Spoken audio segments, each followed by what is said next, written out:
Hello, this is Reverend Don Lewis coming to you from the beautiful metaverse, and more specifically from beautiful Danville, Illinois, homeland of the Corellian tradition.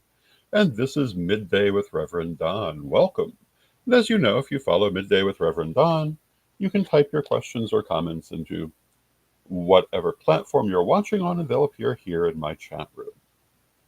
Our stated subject for today is this and that, meaning that we will talk about whatever comes up. Um, in the United States, today is Election Day. We are not planning to talk about that because we've already done that. Um, but, maybe some nice relaxing talk about other subjects. And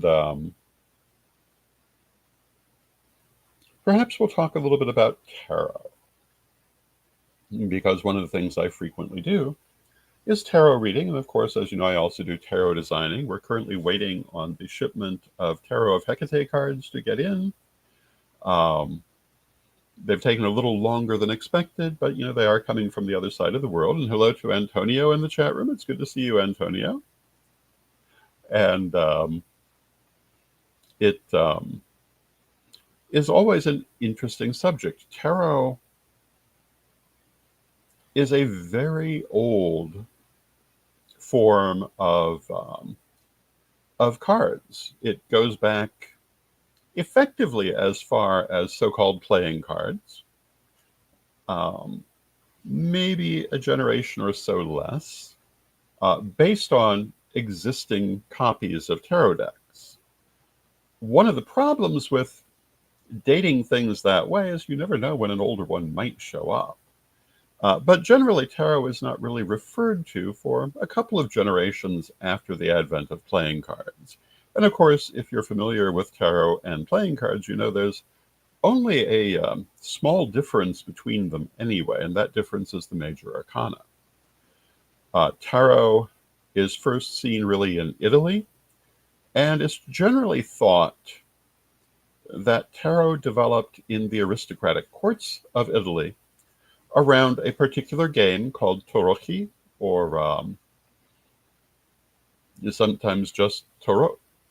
And this is a game that's still played. I used to play it with my mother. It's still very popular in parts of Europe.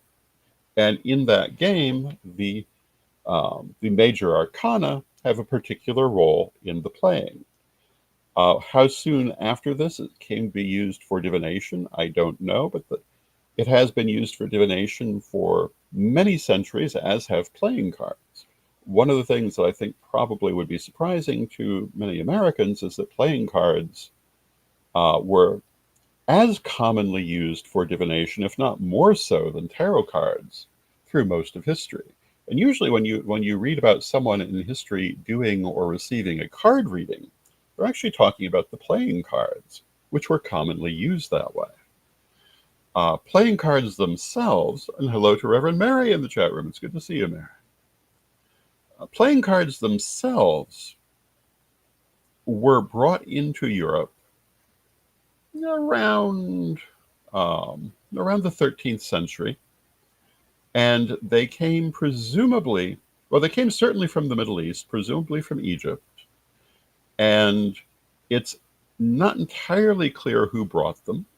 Many people believe they were brought by the Romani people who started to enter Western Europe around that time. Others believe they were brought back by crusaders because they were very popular throughout the Middle East. And before that, they had come through India. They originated in China. The kind of cards that were used in China were certainly not identical, but the concept originates there. And originally, they were closer to something like mahjong, and we were dealing with quite rigid plaques for the cards. But in time, they came to be made with paper. When they came to Europe, they were all hand-drawn. A deck of cards, whether playing cards or tarot cards, was not an inexpensive proposition for the most part. For that reason, someone had to physically create the entire deck. And if you look at the surviving ancient decks of tarot cards, they're often very elaborate. for exactly that reason. They were handmade and hand commissioned, and the ones that were used in those aristocratic courts in Italy were works of art. And you can buy at least reproductions of some of those even today. And tarot, and hello to Daniel in the chat room. And Daniel says, playing cards are what I used while living at the Christian mission for 10 months. Well, yes, I imagine that would have been a very practical choice. And hello to Black Crystal in the chat room. And, particularly in certain areas, in the United States, for example, playing cards were far more commonly used for reading than tarot up until really the 1960s. It was in the 1960s that tarot really became common in the United States. They'd been here, of course, for a while. And Daniel says no one knew that he was using playing cards for divination. And I believe that. But it's a bit of a testament to people's poor memory that they didn't remember tarot, that tarot cards were not the only cards you can use for divination. But if we're talking about card readers in the United States in the 1800s or the early 1900s, they'd have been using most likely tarot cards. I mean, playing cards, and less likely tarot cards, which were more of a European thing. In the 1960s, US games started to import tarot cards to the United States in larger numbers and exposed basically the baby boom generation to them, and they became common here really for the first time. Of course, you could have gotten them before that, but you would have had to have gotten them from specialty stores, metaphysical stores, and they really were not what you would call common. At the same time, Eden Gray wrote her books on tarot cards, using the Rider-Waite-Smith deck as her example, because that was the deck US Games was importing, and the modern use of tarot really was born from these two things. And the reading of playing cards has been in decline in the United States ever since. There are still people who do it, and you can certainly find playing card readers, but they're much less common than they were. And this is something I think most people are not really aware of, that much of what we think of regarding tarot is very modern. Not that I'm suggesting there's anything wrong with that. On the contrary, I'm a great believer in expanding and increasing knowledge and practice. So I think that's a great thing, but something many people don't realize. The idea of connecting um, Kabbalah and Kabbalistic teachings with tarot, or astrology and astrological teachings with tarot, are both from really the last 150 years. And you wouldn't really have seen that previously. Numerology, on the other hand, has always been closely involved with tarot because it all works on numbers. But at the turn of the last century, particularly British metaphysical people were applying these different systems to one another, and in some ways, in very new ways at that time.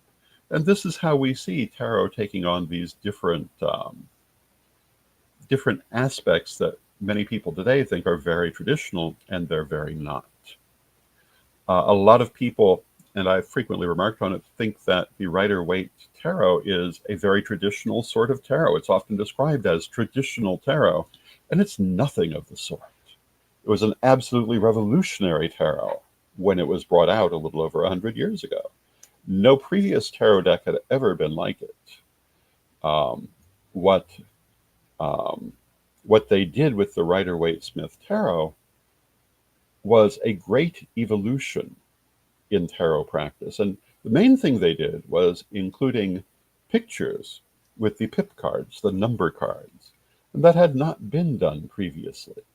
It's often been done since, but not previously.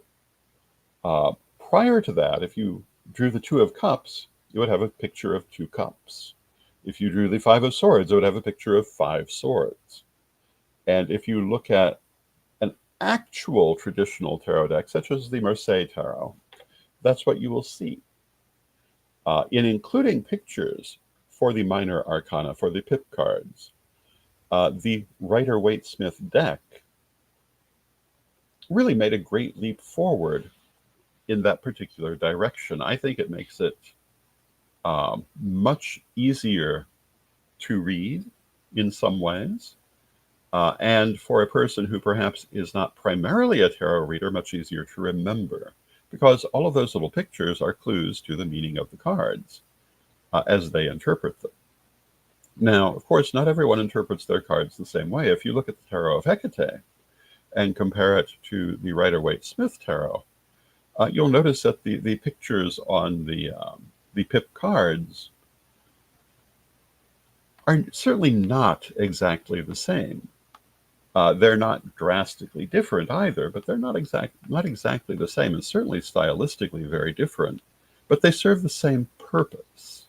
They're a mnemonic reference to the meaning of the cards and the stories that help with the interpretation of the cards, and are meant to be understood in that way, that by looking at the picture, you can derive the meaning. So, for example, the Eight of Wands, which to me is all about speed and sudden happenings, shows the protagonist of that particular suit in the act of running forward along a road, which represents speed. And you'll notice in the Tarot of Hecate, I did not include multiple copies of whatever the suit is. So in that Eight of Wands card, there are no wands. Why? Well, it says Eight of Wands on the bottom. You don't really need them. I figure you're going to be able to read the title just fine and know what you're looking at. But I have encountered people who were quite upset by that choice on my part. So tarot is a fascinating subject. There are so many things I could say about it. And I thought today might be a good day to talk about something unconnected to the events of the world. And tarot is, to those of us who practice it, certainly a fascinating subject. There are some other things we can say about both tarot and playing cards, and one of them is that the meaning of the suits is pretty universal, but the symbols are not. And if you go from one country to another in Europe and you look at the playing cards, the symbols that are used for the different suits will change, but they still interpret in more or less the same way metaphysically. And if we look at tarot, there are certainly tarot decks out there for which that is also true. They will replace the symbols of the different suits with other symbols that carry basically the same meaning. And I think that is a useful thing to do in more than one way.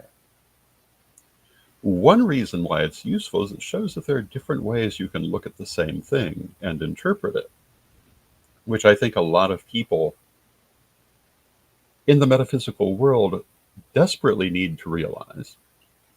This is not, in my opinion, a subject matter in which you should be overly literal-minded.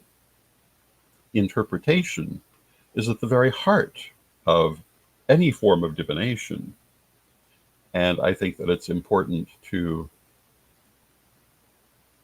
be able to look at anything and interpret it.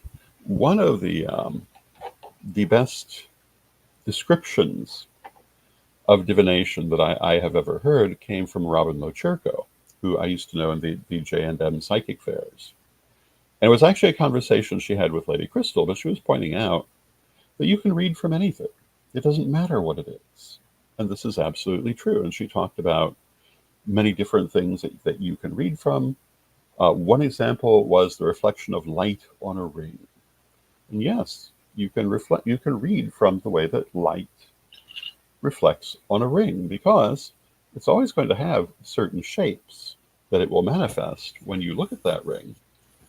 And you can read from those shapes. You can read from what the colors say to you and the modeling of the stone, if, like this stone, it has modeling. Um, you can read from the flame of a candle, and you can do that by how the candle flame moves, sometimes by the color. And another thing people sometimes do is read it by its smoke, either the way the smoke ascends from the candle, or an old spiritualist technique was to take a piece of paper and hold it over the candle and move it around a little bit, and then remove it and see the designs the smoke had made on the paper. Um, Reading actually is an endlessly varied art. And in my opinion, all metaphysics is an endlessly varied art. And I find it very frustrating when some people try to put it in very small boxes. Though I will grant you that's part of how I think, and they think differently, and there's nothing inherently wrong with that. I just think it's somewhat self-defeating. I have found for myself that virtually everything can be read. And learning how to do that, to me, is the real heart of learning divination. So, going back to where we started, you can read with tarot cards, or you can read with playing cards, or you can read with oracle cards, or you can even read with business cards if you have a collection of them and they're all different. You can treat them as a deck of divination cards and read them by which one comes up. Um, I mean, did you draw the plumber today, or did you draw the physician? Whatever might be in your deck of business cards could be a divinatory message to you. And in the end, the secret of divination is that it is a way that spirit talks to you. And as long as you are clear on what the symbols mean to you, spirit will use those symbols to convey its messages. Now, I would say that clairvoyance, receiving the messages straight from spirit, is arguably more effective and more practical. However, there's an exception to that, and that's if you're emotionally very close to the situation. Sometimes it can be better to stand a little farther back from it with various forms of divination, even if you are an accomplished clairvoyant. And this is because we can only bring through the clairvoyant messages that we allow to come through. And if we're terribly afraid of something, we may not let it through. And similarly, if we're desperately hoping for something, we may alter our message to receive it unconsciously. So in cases like that, even for an accomplished clairvoyant, divination by something like cards or dice or what have you can be a very valuable tool. Um, Many of these tools have backgrounds people really don't realize. I was talking about the background of tarot and how I'm sure that many American tarot readers don't realize that playing cards were actually more commonly used for divination before the 20th century. Another thing a lot of people don't realize, um, people talk about Ouija boards, and they're quite a new thing historically. They were developed in the late 19th century.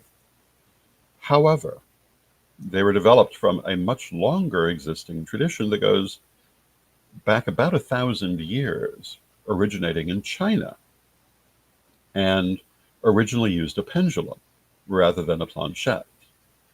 And in its origin, the pendulum was used above a bed of sand, and it would spell out words in that sand, which would then be interpreted.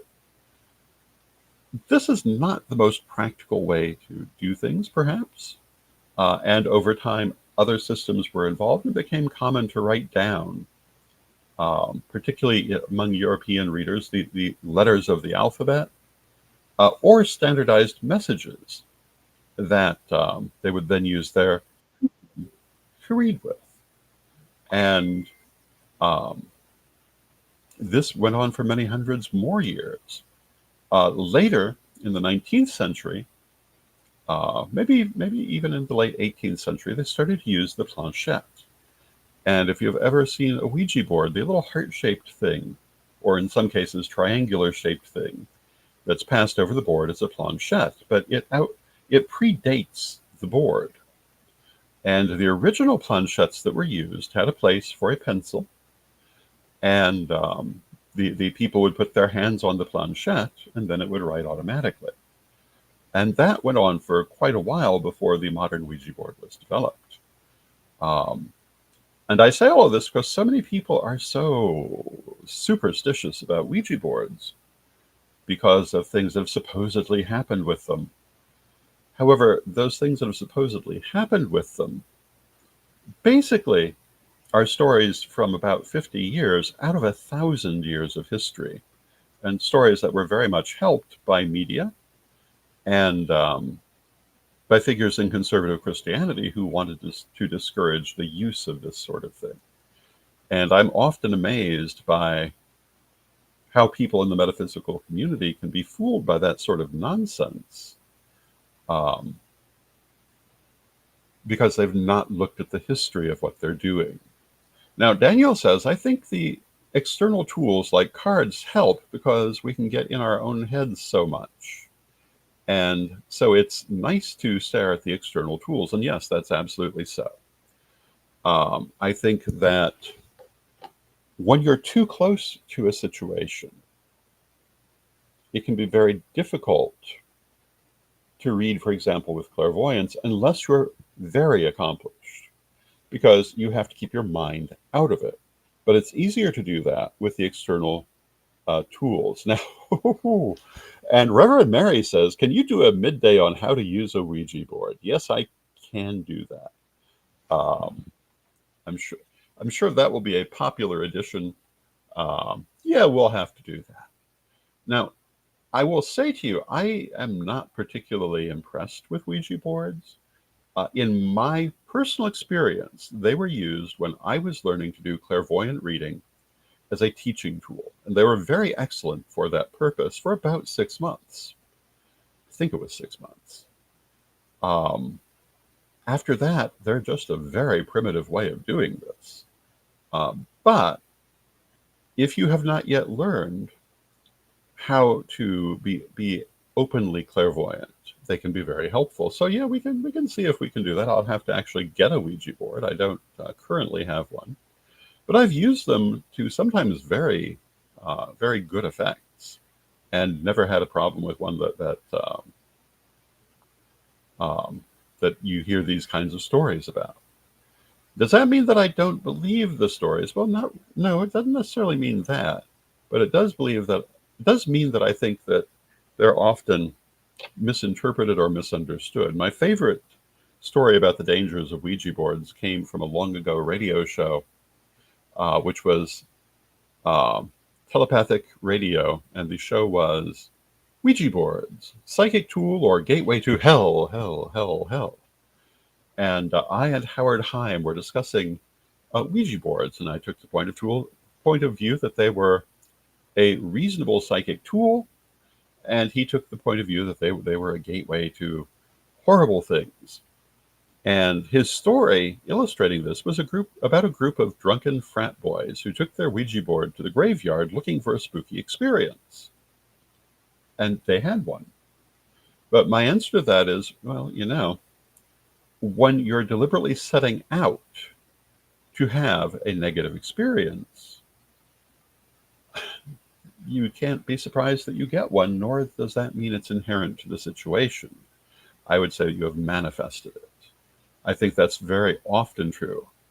One of the places I've seen it very strongly respected or very strongly represented is on some of these Ghostbuster programs, where there always seems to be a demon in the basement. And if you watch what happens, you'll notice that very often the signs of the demon in the basement are minor little happenings that you would associate with a poltergeist if you have actual experience. But the people are encouraged to perceive it as something um, horrifying and terrible, when it actually is nothing of the sort. items move around a little bit, something comes off a shelf, etc. And Daniel says you have to pair the right Ouija board with the right wine. Well, yeah, if you want to have a colorful experience, that's true. And Mary says, hubby says any story that starts with there was a group of drunk frat boys is going to end badly. And yes, that was exactly my take on it. Or if you're using something like this, thinking it's a parlor game and expecting a bad experience, again, you kind of set yourself up for it. That's not how you use it. So I guess maybe we should do a show on it and talk about how you do use it. But now we've come to that point in our program when we're going to talk about messages from our sponsors. Why? Because we love our sponsors. And our first sponsor is Equinox Learning Hub.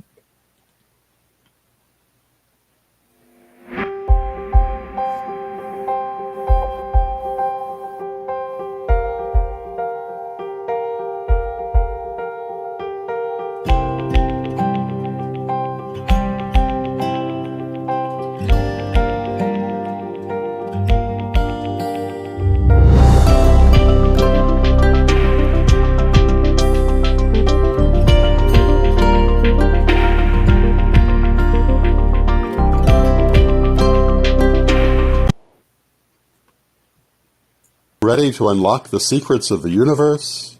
Join me, Rev Don Lewis, for my metaphysical and magic auctions at Gaia Thrift at whatnot.com. Discover fascinating artifacts, mystical crystals, and rare and unusual books that could change your life. Don't miss this chance to bring a little magic into your world. Rev Don's Metaphysical and Magic Auctions, where the extraordinary can become yours. And our next Rev Don's Metaphysical and Magic Auction will be this coming Sunday, November 10th, starting at 11 a.m. Central and going as long as we can go. This will be a super auction with many interesting things in it, particularly but not exclusively of interest to Corellian people, because some of them will have direct Corellian significance coming out of my personal collections. And the whole purpose of the auction, and really the whole purpose of Gaia Thrift, is to support our elder care ministry. And I hope that you will support us in this, and that you will join us for the super auction and help us to raise money to continue our elder care ministry. We are pursuing that particularly through Gaia Thrift, and we're beginning a one-year campaign toward the idea of having the elder house. And of course, the first elder to benefit from this will be myself. And so I make a personal request that you support it as I try to establish a permanent situation, first for myself and then for others as well. And I want to say hello to Steve in the chat room. And I also want to say regarding our Whatnot auctions that we have a special invite to Whatnot at whatnot.com/invite/Gaia Thrift. And if you use that to sign up with Whatnot, you can get $15 free to spend. And free dollars are always good. And with that, I see that we have come to the end of our half hour. I hope that you've enjoyed the program. I've enjoyed the program. It was very interesting to talk about some of these subjects, and I guess we will start thinking about that Ouija board program. The last time I did a Ouija board program, I demonstrated the use of the Ouija board, but the only thing it would say is Don is a clairvoyant, meaning the spirits weren't really happy to be used. But we'll see what we can do. I hope that you have a lovely rest of your day. If you're in the United States and you're finding this to be a day with some anxiety in it, I hope that you can get some distance from that. And I will see you again tomorrow. And tomorrow, my guest will be Chris Copeland, and we'll be talking about what's new at Corellian Publishing. And with that, let us close with our prayer, as we always do. Divine Mother Goddess, Divine Father God, beloved ancestors, we thank you for all that you do for us in our lives, and we ask you to help us to manifest the world we want. And help us to receive your messages, whether through clairvoyance or divination or hunches and feelings. But we know that you are always there, and that we can turn to you, and that you will answer our questions and our needs if we can let it through. And we ask you always to help us to be open to this. Beloved Mother Goddess, beloved Father God, beloved ancestors, we thank you with great love. Knowing you are always with us, from respect, we thank you for your presence, and may you be blessed now and always. May you